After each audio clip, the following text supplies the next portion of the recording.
Ya, shalom sekali lagi, saudara yang terkasih. Ya, malam hari ini kita akan merenungkan ya, sebagian dari firman Tuhan. Topik yang saya ambil pada malam hari ini judulnya damai sejahtera. Kata yang sering kita dengar, kata yang sering kita bicarakan, ya. Kata damai sejahtera di dalam bahasa Ibrani disebut shalom, ya. Bahkan kata shalom ini kita pakai sebagai salam ya untuk kita menyapa atau memberkati kita saudara kita satu sama lain. Kalau kita bertemu, kalau kita berjumpa, kita menyapanya dengan kata shalom. Itu artinya damai sejahtera.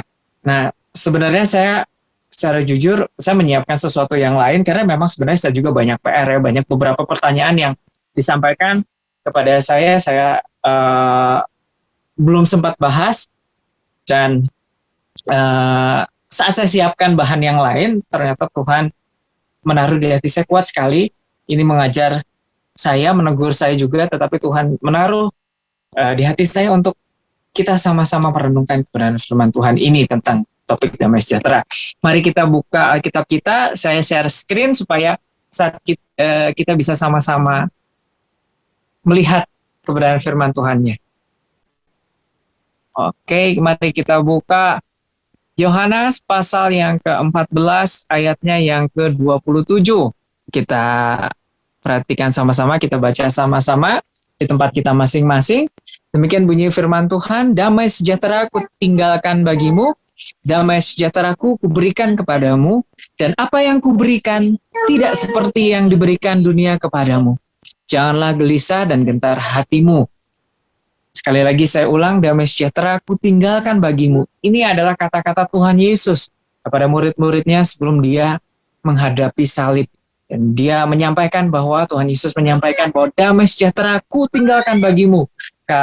Huruf K di sini dicetak dengan besar, itu mengacu menuju kepada Tuhan Yesus karena memang inilah perkataan Tuhan Yesus langsung. Di Alkitab kita tertulis dengan tinta merah, dengan warna merah sebagai petunjuk, sebagai tanda bahwa ini perkataan Tuhan Yesus langsung. Damai sejahtera aku tinggalkan bagimu.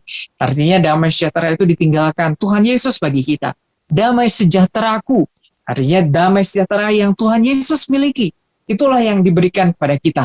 Itulah yang ditinggalkan kepada kita semua yang percaya kepadanya. Dan apa yang kuberikan tidak seperti yang diberikan oleh dunia kepadamu. Jadi damai sejahtera yang diberikan oleh Tuhan Yesus ini, yang ditinggalkan oleh Tuhan Yesus ini itu tidak sama, tidak seperti yang diberikan oleh dunia kepada kita. Apakah dunia bisa memberikan damai sejahtera? Tentunya bisa ya. Damai sejahtera itu bicara ketenangan, keamanan gitu ya, kenyamanan. Dunia bisa memberikan ini? Bisa. Ya, dengan kita contohnya kita punya uang banyak ya, kita berlibur ke suatu tempat yang nyaman itu memberikan damai, ya tenang, nyaman. Ya. Tetapi damai sejahtera yang Tuhan Yesus tinggalkan, yang Tuhan Yesus berikan kepada kita semua, itu Tuhan Yesus katakan tidak sama seperti apa yang dunia bisa berikan. Kita bisa bayangkan kalau dunia memberikan damai sejahtera gitu, apa yang kita bisa dapatkan dari dunia ini? Itu begitu luar biasa, maksudnya senyaman apa sih damai sejahtera, setenang apa yang dunia bisa berikan, maka apa yang Yesus berikan adalah lebih daripada itu semua. Kata damai sejahtera di sini, di dalam bahasa Yunaninya, bahasa asli Injil Yohanes ini ditulis dengan pakai kata irene atau dalam bahasa Ibrani, itu dengan kata shalom, kata yang kita pakai juga untuk menyapa atau memberikan salam. Shalom, damai sejahtera. Nah, kata damai sejahtera atau shalom atau irene ini punya makna yang sangat luas ya, saudara terkasih. Jadi kata damai sejahtera ini, arti katanya itu maknanya itu punya makna damai, punya makna tenang, ya, ada sukacita, tetapi juga bicara juga kesehatan tubuh, keamanan, juga bicara kesejahteraan dan kemakmuran. Nah, jadi sebenarnya banyak sekali kalau di breakdown dari kata shalom ini artinya apa saja. Tetapi kalau saya simpulkan, kata shalom atau kata damai sejahtera ini bicara tentang kebaikan atau keutuhan baik roh, jiwa, dan tubuh. Ya, damai sejahtera ini disampaikan Tuhan Yesus, damai sejahtera aku tinggalkan bagimu. Bagimu artinya bagi murid-murid Tuhan Yesus, bagi orang yang percaya. Ya, damai sejahtera ini juga bicara persekutuan dengan Tuhan. Ya, hanya orang yang diselamatkan yang punya damai sejahtera. Ya, juga damai sejahtera ini, shalom ini bicara ketenangan pikiran, ketenangan hati, ketenangan batin, bicara juga ketentraman, itu bicara juga kebaikan atau keutuhan di dalam jiwa. Tapi shalom juga bicara kesehatan tubuh, bicara juga kesejahteraan atau juga kemakmuran. Jadi saat kita bicara shalom, shalom itu melingkupi roh, jiwa, dan tubuhnya itu baik. Makanya kalau Alkitab bilang kan, aku berdoa supaya roh, jiwa, dan tubuhmu terpelihara sempurna di dalam Kristus Yesus. Itu tuh tercakup di dalam shalom. Saat Tuhan memberikan damai sejahtera, maka Tuhan memberkati baik roh, jiwa, dan tubuh kita. Jadi itulah damai sejahtera yang Tuhan berikan. Itulah damai sejahtera yang Tuhan tinggalkan buat kita.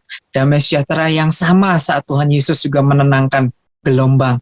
Saat Tuhan Yesus berjalan di muka bumi. Damai sejahtera yang sama saat Tuhan Yesus menghadapi para imam-imam besar, para orang-orang Farisi saat Tuhan Yesus diserahkan. Damai sejahtera yang sama. Setenang itu Tuhan Yesus menghadapi salib, penderitaan yang begitu luar biasa. Semuanya karena Tuhan Yesus punya damai sejahtera. Dan damai sejahtera yang Tuhan Yesus punya inilah yang Tuhan berikan buat kita. Nah, hari-hari ini Tuhan memang mau, Tuhan rindu buat kita semua yang percaya, umatnya, kita punya damai sejahtera. Menghadapi waktu-waktu hari-hari ini yang kita masih menghadapi waktu-waktu yang susah, waktu-waktu yang sulit, masih ada di dalam pandemi ini. Kita juga menghadapi sakit penyakit, mungkin anggota keluarga kita juga, orang-orang yang kita kasih sakit. Kita kehilangan damai sejahtera. Nah, pertanyaannya sebenarnya Tuhan kan sudah memberikan damai sejahtera ini buat kita semua. Tuhan sudah meninggalkan damai sejahtera-Nya bagi kita semua. Tetapi kadang sering kita belum mengalami, sering kita belum berjalan di dalam damai sejahtera yang Tuhan sediakan buat kita. Pertanyaannya, kenapa kita belum mengalami damai sejahtera Tuhan? Kenapa kita belum mengalami damai sejahtera shalom Tuhan yang begitu luar biasa ini? Shalom yang memberkati, yang melingkupi roh, jiwa, dan tubuh kita. Ya. Jawabannya di Yohanes 14 ayat yang ke-20 tadi, selain Tuhan Yesus berkata, damai sejahtera aku tinggalkan bagimu, damai sejahtera aku kuberikan kepadamu, dan apa yang kuberikan tidak seperti yang diberikan oleh dunia kepadamu, ada satu kalimat penutup, yaitu janganlah gelisah dan gentar hatimu. Ada satu bagian yang Tuhan mau untuk kita lakukan, untuk kita bisa berjalan di dalam damai sejahtera yang Tuhan beri, yaitu apa? Kita jangan gelisah, kita jangan gentar, kita jangan takut. Ya, karena manusia kecenderungannya takut, karena manusia kecenderungannya gentar, sehingga manusia sering khawatir. Nah, kekhawatiran inilah yang membuat seringkali orang percaya, umat Tuhan, tidak bisa mengalami keutuhan damai sejahtera Tuhan. Ya, makanya seringkali kata jangan khawatir, jangan takut, itu kan katanya ditulis ada kurang lebih 365 kali. Itu seperti memberitakan kepada kita, menyatakan kepada kita setiap hari sepanjang tahun kita jangan takut. Begitu pula di khotbah Tuhan Yesus di bukit, Tuhan Yesus juga mengajar bahwa jangan kamu khawatir akan apapun juga, jangan kamu khawatir akan hari esok, jangan kamu khawatir apa yang kamu makan, minum, pakai, ya kan? Karena kekhawatiranmu tidak menambah sehasta saja pada jalanmu, gitu kan? Demikian Tuhan Yesus juga mengajar bahwa kekhawatiran ini adalah sesuatu yang Tuhan mau supaya tidak ada dalam kehidupan kita. Supaya apa? Supaya kita bisa mengalami damai sejahtera Tuhan yang utuh.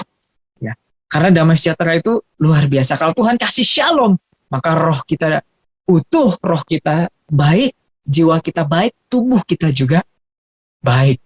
Ya, kata shalom itu begitu luar biasa. Nah, kenapa manusia sering takut? Nah, takut itu sebenarnya akibat karena dosa. Mari kita lihat Kejadian 3 ayat yang ke-10. Ya. Manusia itu secara daging punya natur itu takut. Natur itu khawatir. Kenapa? Karena ketakutan itu adalah bagian dari kejatuhan manusia. Setiap manusia, sejak manusia jatuh ke dalam dosa, salah satu akibat pertama yang keluar, yang tampil itu adalah manusia punya takut. Ya, mari kita lihat Kejadian 3 ayat yang ke-10.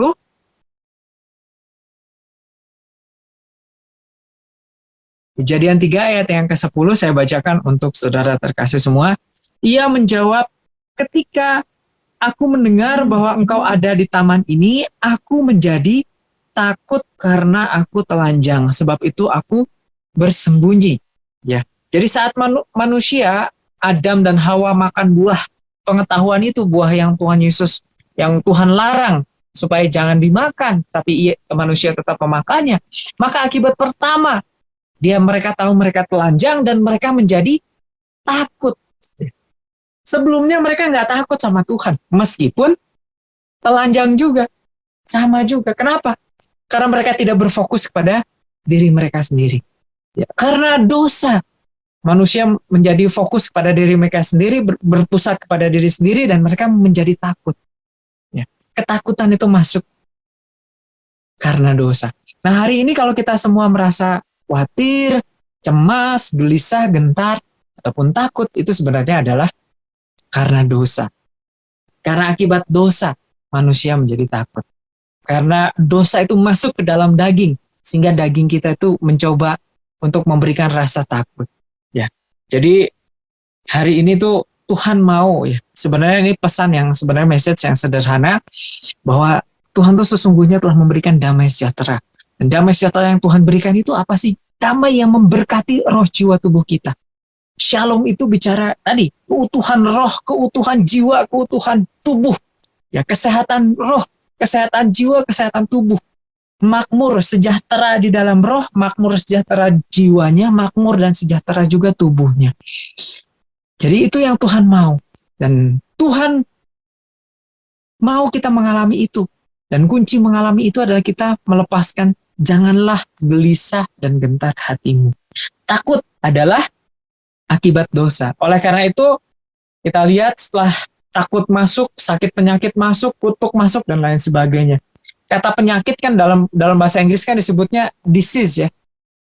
Jadi this is gitu. Jadi tidak ada ketenangan, is. Tidak ada keamanan, ketenangan gitu. Jadi sakit penyakit itu memang akarnya adalah tidak ada ketenangan. Makanya Amsal bilang kan hati yang gembira adalah obat, semangat yang patah mengiringkan tulang. Kalau orang udah nggak punya damai sejahtera, hatinya cemas, gelisah, takut, khawatir, ataupun marah, dendam, dan lain sebagainya, secara medis dibuktikan. Ya, kita bisa googling nih risetnya, tapi memang ada bahwa orang yang mengalami kondisi yang demikian, kondisi negatif secara psikisnya, itu imun tubuhnya memang turun drastis. Sebaliknya, orang yang bersuka cita, orang yang di dalam damai sejahtera, tenang, sukacita, happy, itu imun tubuhnya naik, ya kan? Dan tubuh punya kemampuan untuk memperbaiki dirinya sendiri. Tuhan menciptakan manusia itu kan luar biasa. Itu terjadi kondisi maksimal tubuh kita tuh saat kita ada dalam keadaan sukacita, ada dalam keadaan tenang, ada dalam keadaan damai sejahtera. Nah, itulah kenapa Tuhan mau kita penuh damai sejahtera. Tapi dunia hari-hari ini, ya kan, lewat dosa, kuasa kegelapan, itu mau menanamkan ketakutan di setiap manusia. Ya, kabar dunia hari-hari ini hanya memberikan kabar buruk. Tujuannya apa? Supaya manusia takut. Supaya manusia khawatir. Sehingga kehilangan damai sejahtera. Khususnya buat umat Tuhan tidak mengalami keutuhan damai sejahtera Tuhan. Tidak mengalami keutuhan semua yang Tuhan sediakan, Tuhan berikan buat kehidupan kita.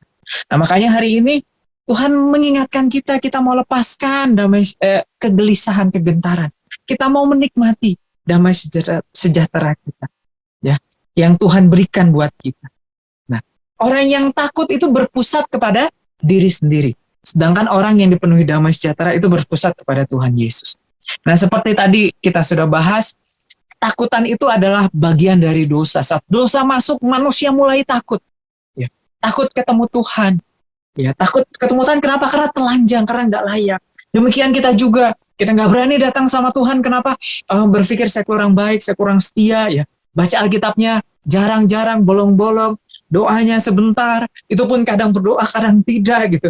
Kadang-kadang itu membuat manusia tidak bisa datang kepada Tuhan. Kenapa? Karena mereka berfokus kepada diri mereka sendiri. Ya, itu karena dosa manusia berfokus kepada diri mereka sendiri. Manusia sering takut karena apa? Mereka berpusat kepada diri sendiri. Mereka takut karena tidak memegang kendali atas kehidupan mereka. Kita nggak bisa pegang hari besok kita nggak bisa mengontrol.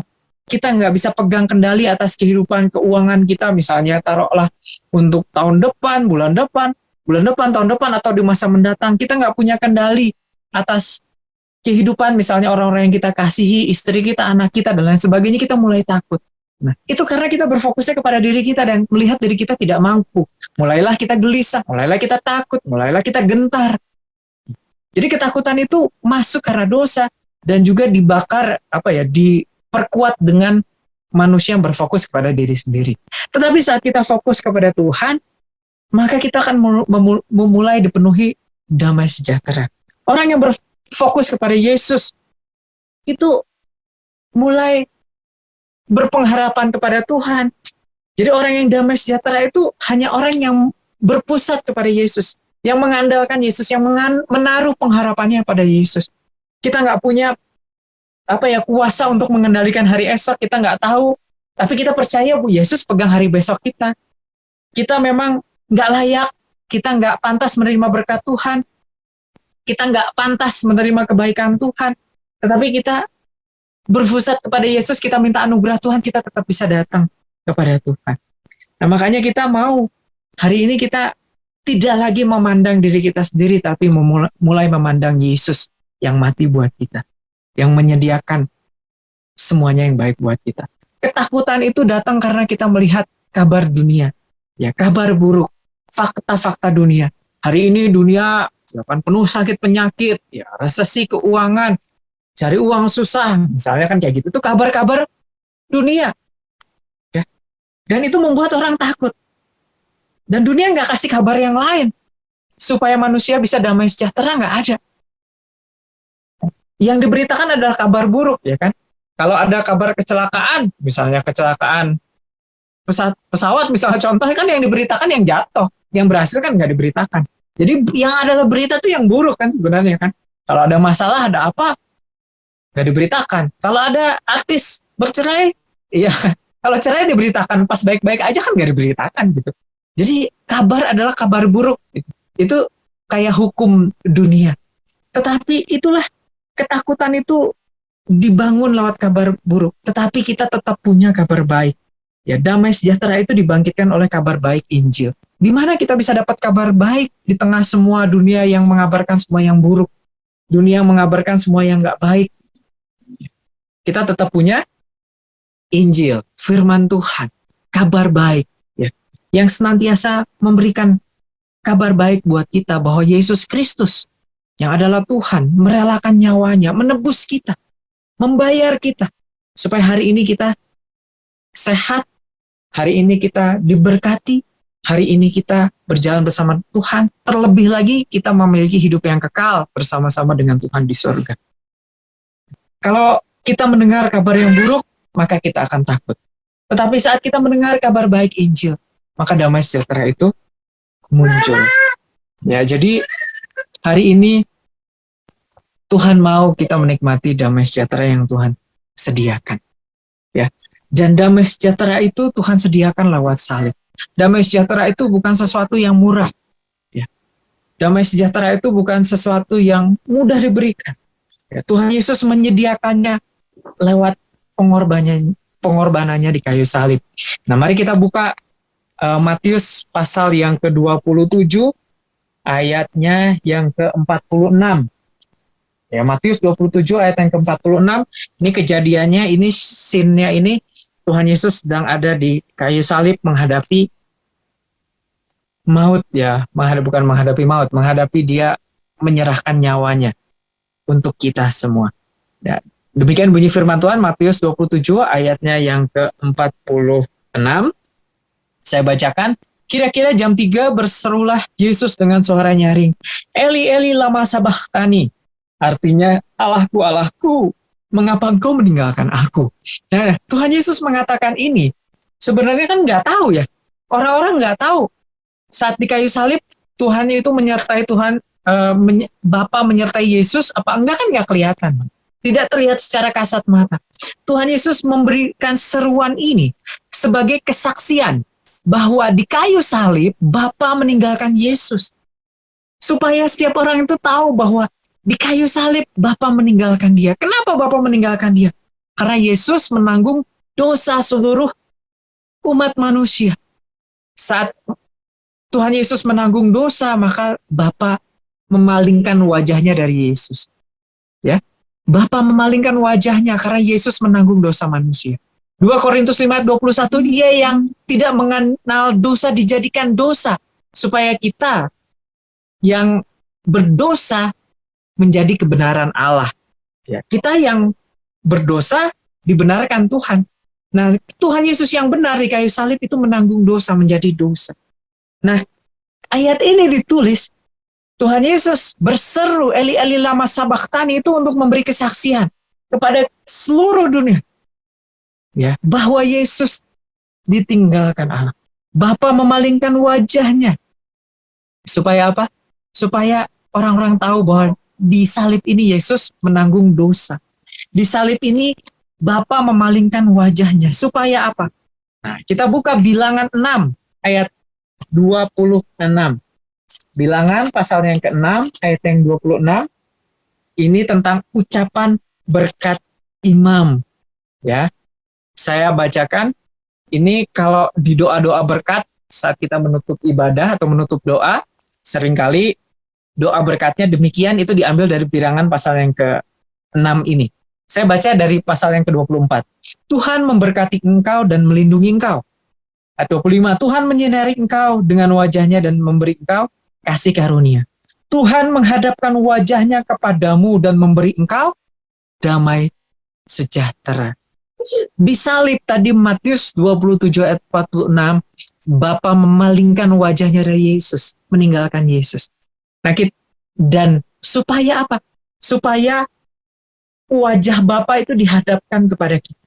Supaya ayat ini bisa terjadi, Tuhan menyinari engkau dengan wajahnya dan memberi engkau kasih karunia. Tuhan menghadapkan wajahnya kepadamu dan memberi engkau damai sejahtera. Sebelumnya wajah Bapa kan terpaling dari manusia. Kenapa? Karena dosa. Tetapi di kayu salib Yesus menanggung dosa sehingga Bapa memalingkan wajahnya. Kita kan kalau nggak berkenan ya kepada orang gitu, kita nggak suka sama orang kan, salah satu simbol atau respon orang yang nggak suka kan kalau ketemu orang kan pasti gitu, memalingkan wajahnya ya.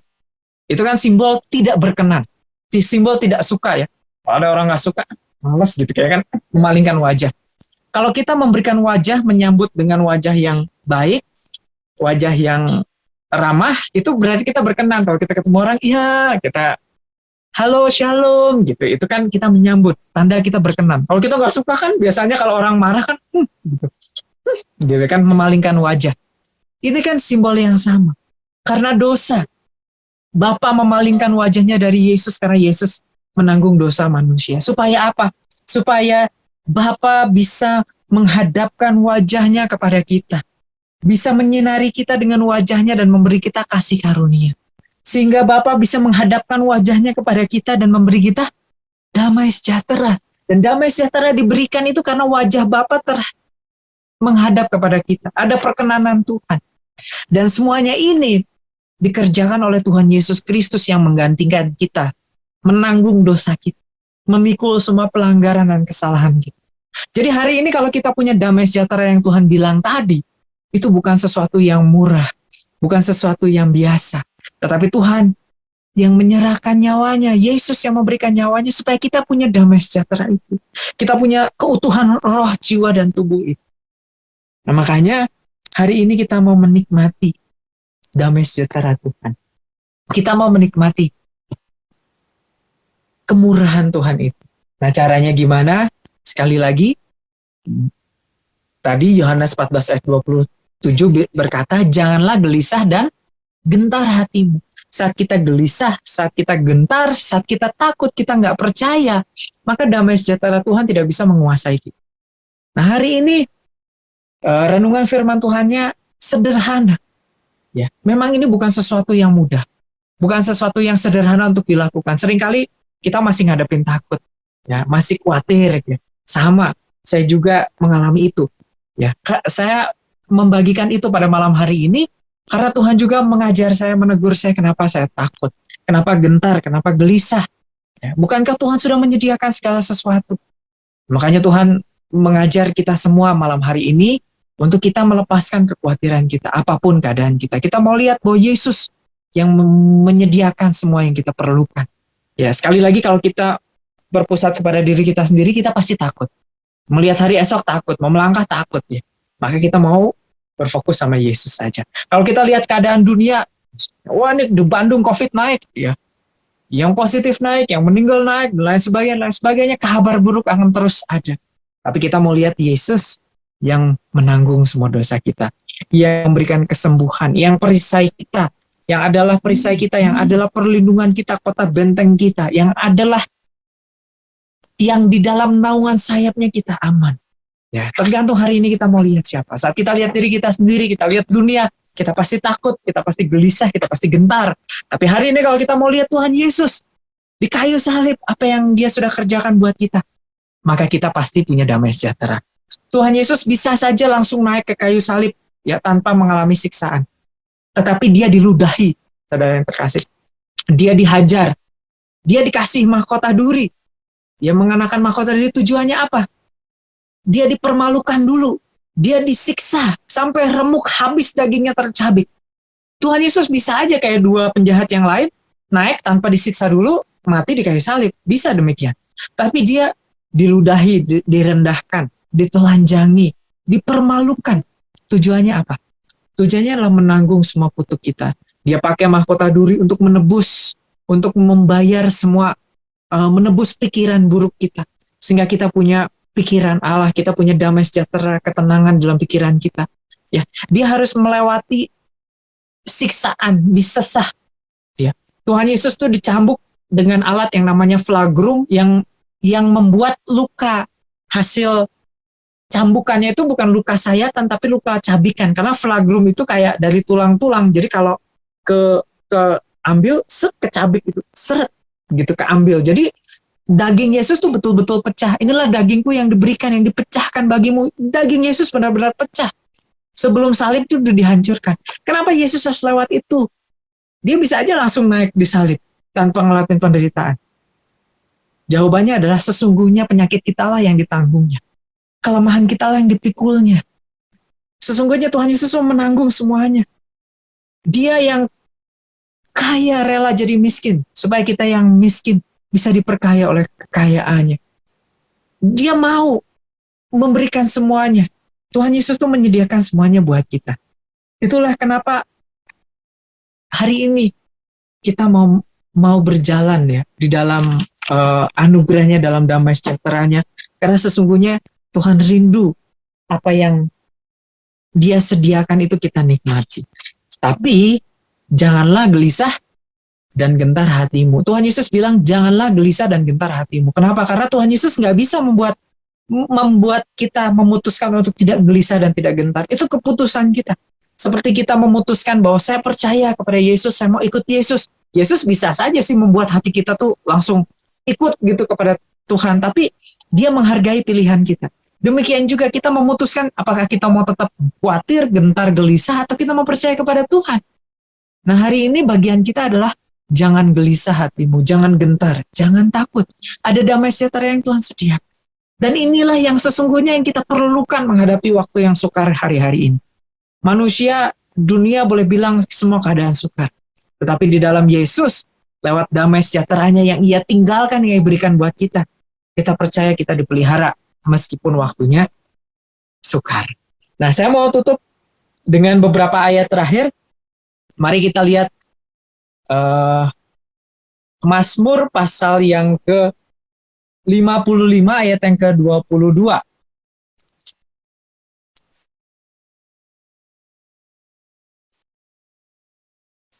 Mazmur pasal yang ke-55 ayatnya yang ke-22. Saya buka dulu ya. Mazmur pasal yang ke-55 ayat yang ke-22 atau ayatnya yang ke-23 kalau di buku, kalau di handphone kita mungkin ayatnya yang ke-22. Demikian bunyi firman Tuhan, serahkanlah kuatirmu kepada Tuhan, maka Ia akan memelihara engkau. Serahkanlah kuatirmu kepada Tuhan, maka Ia akan memelihara engkau. Ya, itu kita baca kalimat pertamanya. Saya mau bandingkan dengan satu ayat di 1 Petrus ayatnya yang ke-5 ayat 1 Petrus pasal yang ke-5 ayatnya yang ke-7. 1 Petrus tadi kan Mazmur 55 ayat 22. Sekarang 1 Petrus pasal yang ke-5 ayatnya yang ke-7. Demikian bunyi firman Tuhan, serahkanlah segala kekhawatiranmu kepadanya sebab Ia yang memelihara kamu. Ya, kita mau bandingkan dua ayat ini. Mazmur 55 ayat 22 atau 23 tadi bilang, serahkanlah khawatirmu kepada Tuhan, maka Ia akan memelihara engkau. Itu kata Mazmur. Kata Petrus, serahkanlah segala kekhawatiranmu kepadanya, sebab Ia yang memelihara kamu. Ada ini kata kalimatnya persis, tapi sesungguhnya berbeda. Mazmur ditulis sebelum salib Tuhan Yesus, sedangkan 1 Petrus adalah surat yang ditulis oleh Rasul Petrus setelah pengorbanan Tuhan Yesus. Nah, apa yang membedakan? Mazmur 55 berkata, serahkanlah khawatirmu kepada Tuhan, maka, ya kan, Ia akan memelihara kamu. Kita serahkan dulu, maka selanjutnya Tuhan memelihara kita. Tetapi Rasul Petrus menulis kepada kita, serahkanlah segala kekhawatiranmu kepada Tuhan, sebab Ia yang memelihara kamu. Petrus bilang, Tuhan sudah memelihara kamu. Makanya sekarang kamu serahkan segala kekhawatiranmu kepada Tuhan, sebab Dia sudah memelihara kamu. Yesus sudah mati di kayu salib. Yesus sudah menyerahkan nyawanya, sudah menyerahkan tubuh dan darahnya buat kita. Dia sudah memelihara kita. Dia sudah menyediakan semua perlindungan bagi kita. Sekarang mari kita serahkan kekhawatiran kita kepada Tuhan. Amin. Ini dua hal yang berbeda, tetapi penting kita pahami supaya kita tahu bahwa sesungguhnya tuh Tuhan sudah menyediakannya. Tuhan sudah menyediakan semua yang kita perlukan. Tuhan sudah menyediakan semua yang kita butuhkan.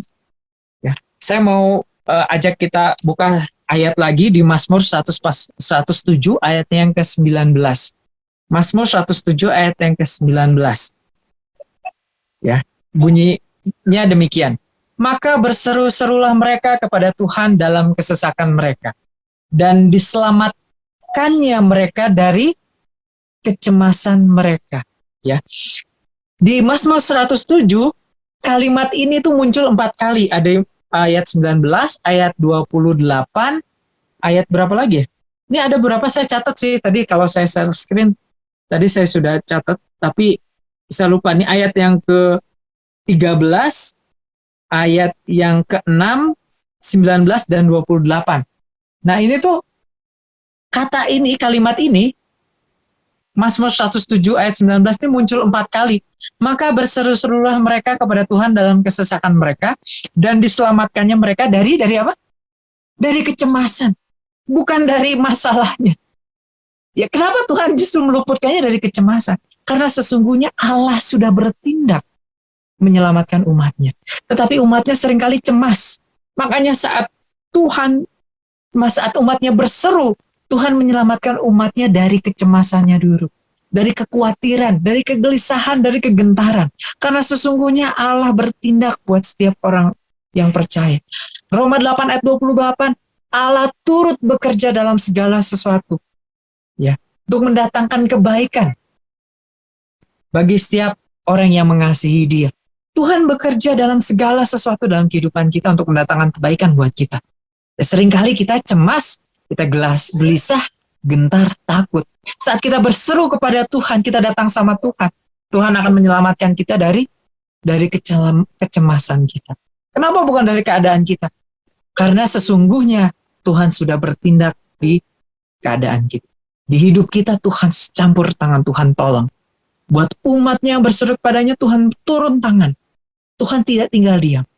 Ya.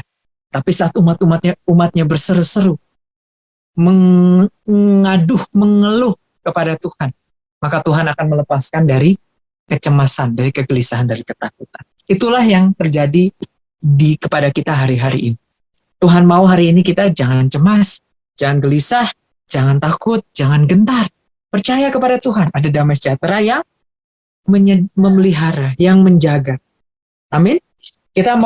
Saya tutup sharing renungan firman Tuhan pada malam hari ini dengan satu ayat di Filipi pasal yang keempat. Kita buka sama-sama Filipi pasal yang keempat, ayatnya yang ke-6 dan ayat yang ke-7. Maka karena ini ayat penutup, saya minta tolong untuk salah satu dari kita boleh bantu saya membacakan ayat firman Tuhan ini. Filipi pasal yang keempat, ayat yang ke-6 dan ayatnya yang ke-7.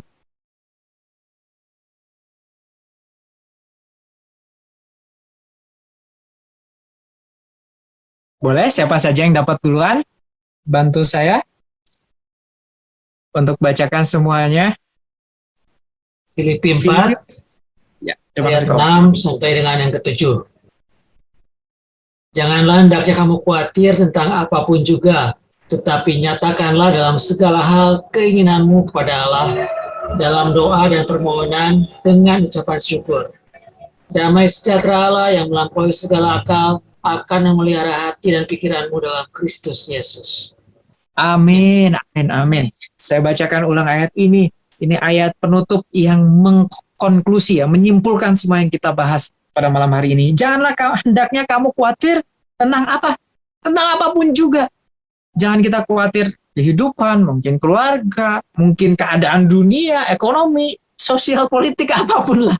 Jangan khawatir tentang apapun, tetapi nyatakanlah dalam segala hal keinginanmu kepada Allah dalam doa dan permohonan dengan ucapan syukur. Mari kalau kita punya pergumulan, kita datang, kita sampaikan kepada Tuhan.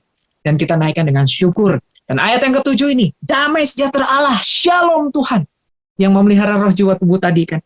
Yang melampaui segala akal akan memelihara hati dan pikiranmu dalam Kristus Yesus.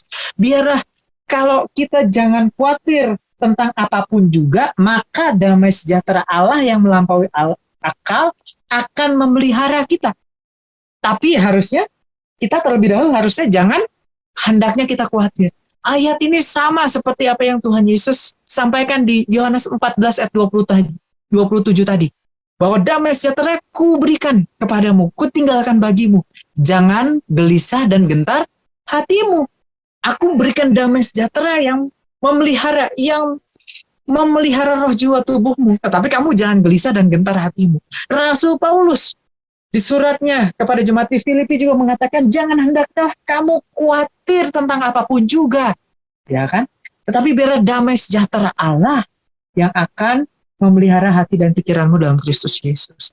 Jadi, sesungguhnya kebenaran pertama adalah Tuhan Yesus mati buat kita menyediakan damai sejahtera. Dan damai sejahtera Allah tersebut, shalom itu, bukan hanya tentang ketenangan batin, ketenangan pikiran, kita udah bahas tadi, tetapi juga bicara kesehatan tubuh, kemakmuran, kesejahteraan, ya tentang juga keselamatan, fellowship, hubungan dengan Tuhan.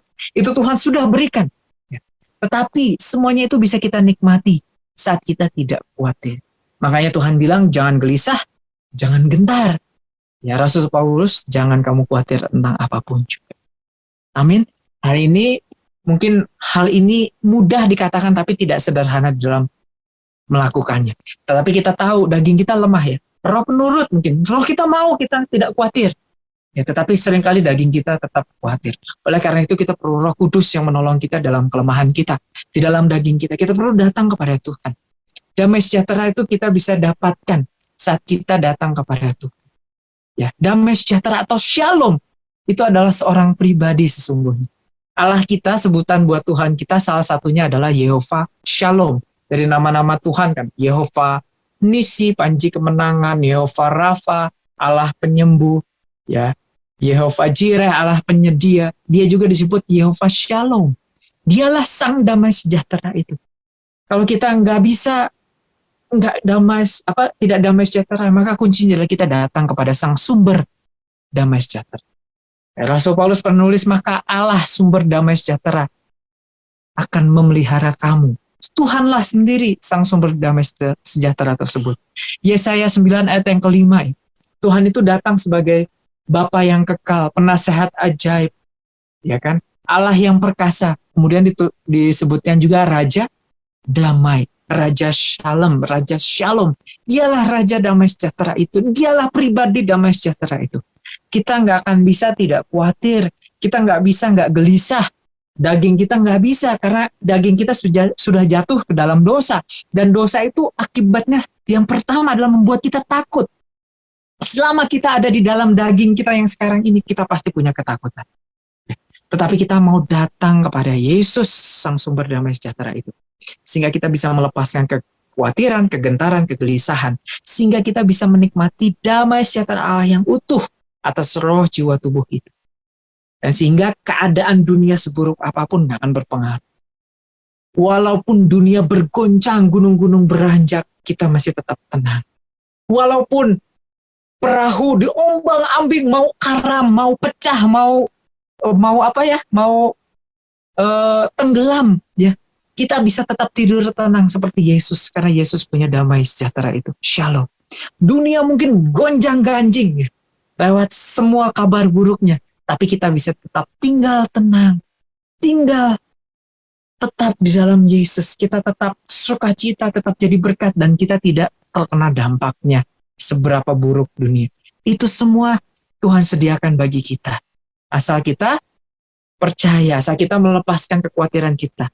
Kita lepaskan kegelisahan, kegentaran kita, kita datang sama Yesus dan kita menikmati damai sejahtera Allah. Maka damai sejahtera Allah yang melampaui segala akal dan pikiran akan memelihara hati dan pikiran kita. Akan memelihara kita semua di tempat ini. Akan memelihara roh, jiwa, tubuh kita. Amin. Amin. Shalom buat kita semua. Tuhan Yesus memberkati. Amin. Itu sharing firman Tuhan pada malam hari ini. Tuhan Yesus berkati. Shalom untuk kita semua. Damai sejahtera.